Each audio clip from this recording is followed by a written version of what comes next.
When you were diagnosed with pancreatic cancer, what was the prognosis from the doctor? 6 weeks to maybe 6 months. 6 weeks to 6 months to live. But I know so many people who've had pancreatic cancer since, and no one has survived, you know. The only people who survived are the doctors who are cited in Philip Day's book, Cancer, Why We're Still Dying to Know the Truth. There were 2 doctors there, one a doctor, one a dentist, in fact. And they got well with the B17 and the colonics and the Gerson therapy. I'm not against the theories of the importance of the immune system. In fact, I do believe that they have a very, very important role. But over the years, I've treated many patients, many cancer patients, who were concentrating very hard on the immune system, taking lots of stuff to improve their immune system. And under the microscope, they had a fantastic immune system, but cancer was still growing. Because if you don't access the area that is contaminated and clean it up, even if you have the best immune system in the world, useless. Again, cancer does not depend on just one issue. So immune system on its own is not enough. Food on its own is not enough. Good emotions on their own are not enough. You have to do everything simultaneously. That's another difficulty. Because if you just correct the immune system and don't correct the rest will end up ruining the immune system again. Right. If you detoxify, but you don't do the nutritional part and other things, then toxicity will accumulate again. So you will end up falling into the same mistakes once and again and again. That's why it's so important. That's the secret of our work in our clinics, that we do everything simultaneously. One of the key things in health is optimization of the immune system. And I think it was 1999, a doctor or several doctors, there's actually conflicting information about really who discovered it, but that's not my deal. But anyway, there's something called GC-MAF, macrophage activating factor. What are macrophages? Macrophages are the Pac-Man of your immune system. And so we have to have a good immune system, whether you have cancer, heart disease, diabetes, dementia. We need a good immune system to take care of ourselves. And so when we make bad cells, cancer cells or viruses, they make an enzyme called nagalase. Nagalase poisons the macrophages, inhibiting them attacking the bad cells. Nagalase level tells me where your immune system is at. In a healthy patient, your nagalase level should be less than 1. But if you have virus or cancer in your body, the nagalase level tend to be higher. So I actually started on my regular healthy patients who don't have the diagnosis of cancer but has viruses in their body, measure their nagalase level. If it's high or higher than 1, I tell them your immune system is being suppressed, and then you're gonna develop cancer. Unfortunately, as we've already seen many times in the global quest, the authorities will shut you down if you're using a treatment for cancer that works that's not approved. This recently happened with GC-MAF at the manufacturing facility in Europe. Yeah, the GC-MAF clinic is over in Europe, and their version of the FDA came into their lab and took all their product, all their medicine, and took all their lab equipment and seized all their bank accounts and virtually shut them down. They were helping thousands of patients reboot their immune system. They were helping kids with autism. They were an answer to cancer. Hyperbaric has been used all over the world for many, many years.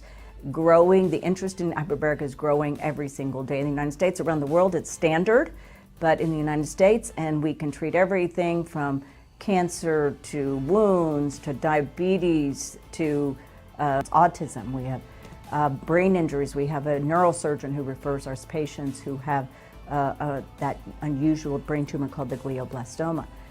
Well, first of all, oxygen is the absolute essential element to sustain life. If we don't have it for a few minutes, we're gone. We can go without food for days, we can go without water for days, we cannot go without oxygen more than a few minutes. So number one, it is a sustainer of life. It is also the absolute necessary product to begin the healing process. Without oxygen, no healing will take place. Another vitally important subject is the issue of light. We're light beings. This is actually a cross-section of the DNA. And you know, which, I don't know, do you know anything about sacred geometry? I mean, when I looked at that, it just made me shiver.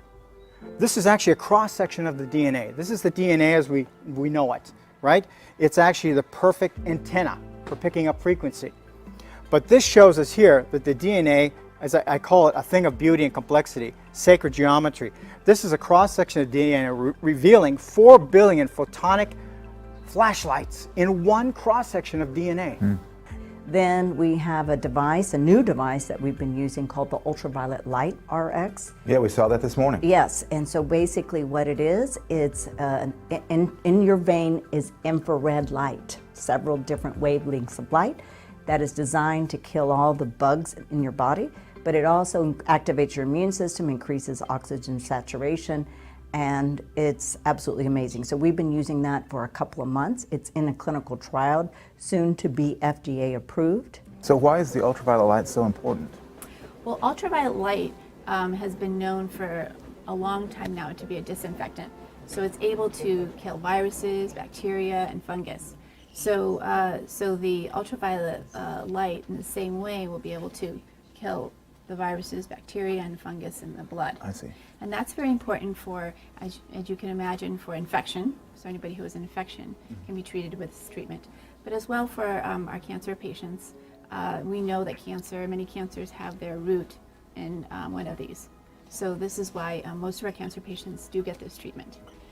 And you can see, because it's light here, you can't really see the light as well, but the light is transmitting directly in. I can kind of see, Can you see it? Yeah, sure. When it's darker, it's more visible. It's a fascinating machine, the ultraviolet light machine, but what if you don't have access to that? Are there any other ways to get light into the cells? Vitamin D is literally nothing short of a miracle. It's a God-given miracle. It's a part of the natural plan. We were designed to be exposed to the sun.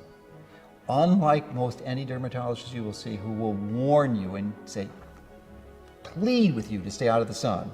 Vitamin D, we did not understand or appreciate its full value until this century.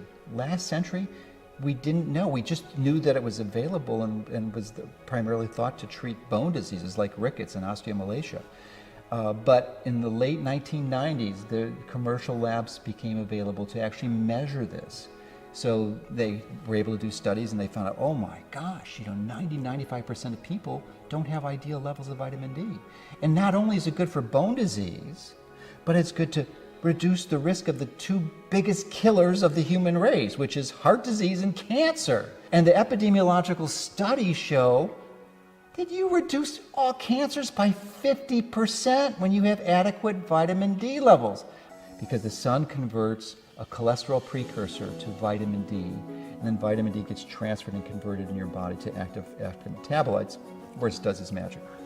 And it affects literally 10% of our genomes. It's called an epigenetic influencer, so it optimizes 10% of our genes. Vitamin D is one of the most profound epigenetic influencers of the genetic code.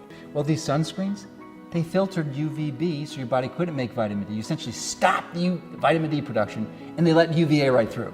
So it actually increased the rate of skin cancer. And that's what the studies show. You use sunscreen, you increase the risk of your skin cancer. A healthy cell, we have equipment to measure that at the moment, is full of light. It's full of light and it radiates a little bit of this light. And this light filters through the DNA into all these millions of miracles of chemical processes. But a diseased cell, it contains less light. It's like it loses light, it leaks light. And a cancerous cell is almost dark. It can contain hardly any light, so the intelligence cannot filter through the DNA in the healthy processes in the cell. So I think prior to nutrition, the body, the cells must be flooded with light. That's the first priority with cancer treatment. So do you have a particular treatment that you use that will push light into the cells? Yeah, right. It's exactly what you say. We teach cancer patients to flood their bodies with light. And the most well-known way to do this is by taking fresh organic foods. You could say that sunlight is accumulated in the food, in greens, in fruits, And when we eat this, it's like the body can open this present, take the light out of it, and then this light resonates with the light of the cell itself and makes it stronger and more vital. So say we're around all this green stuff here, it's making me ready for a wheatgrass shot. Can you talk about wheatgrass? I love wheatgrass primarily because chlorophyll content, and chlorophyll is this amazing molecule because it's the same as hemoglobin, the thing that makes our blood red.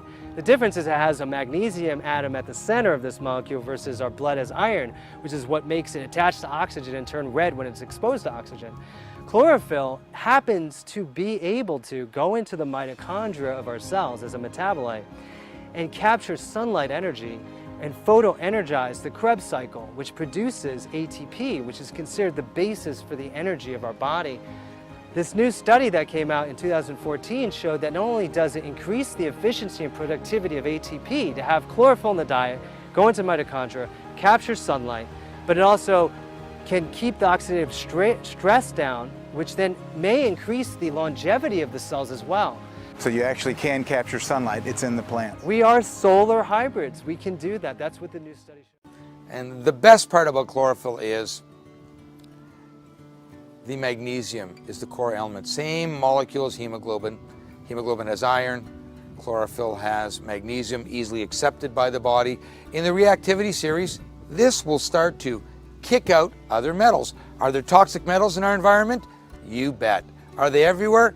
Absolutely. They also provide nutrition, i.e. vitamins, minerals, little glucose, plant-based glucose, not sugar or GMO corn, sugar, high fructose, real nutrition that goes into your body. So love the greens, and you can live on just greens. I mean, my particular green is Moringa oleifera. I used to love spirulina back in the 90s, and that was the best one going that was being cultivated. And chlorella, also very good. Mixed greens, fabulous. I just constantly seek best. That's what I found that works best for me. I was involved in this in 1980s in research related to the effect of radiation on human subjects after the 1986 Chernobyl fallout. And in some areas their rehabilitation was much better compared with the other groups. And by accident they found it was because of the spring mineral water. So we got samples, we did some study within a couple years. We actually found that it's not because of the the mineral content of the water, but because of the unique molecular structure of water. And then it took me probably another 10 years to develop a technology how to recreate the same type of water in your kitchen. So basically it's a unique equipment and it's actually treat water with extremely low intensity, low frequency electromagnetic oscillation. So there was a lot of studies done in in Europe, in United States, and in Russia in regards how this activated water, MRET activated water, can affect human. What does MRET stand for? It stands for Molecular Resonance Effect Technology. Two American scientists, they got a Nobel Prize for discovery of so-called aquaporine channels. The main reason for proper hydration of cells is aquaporine channels. And what they found that actually the water molecules go inside these channels one by one with the speed of several billions per second. This is how it works. So in other words, it's very important for the human body when you drink water to reorganize water in so-called single linear structure. In this case, it can easily go inside the cells. If the water has different type of structure, then it requires a lot of energy for the body, for the human body, to create the proper structure, so-called intracellular structure of the water. Not only does Dr. Smirnov's special type of water, the MRET water, better hydrate the cells, it also inhibits cancer growth.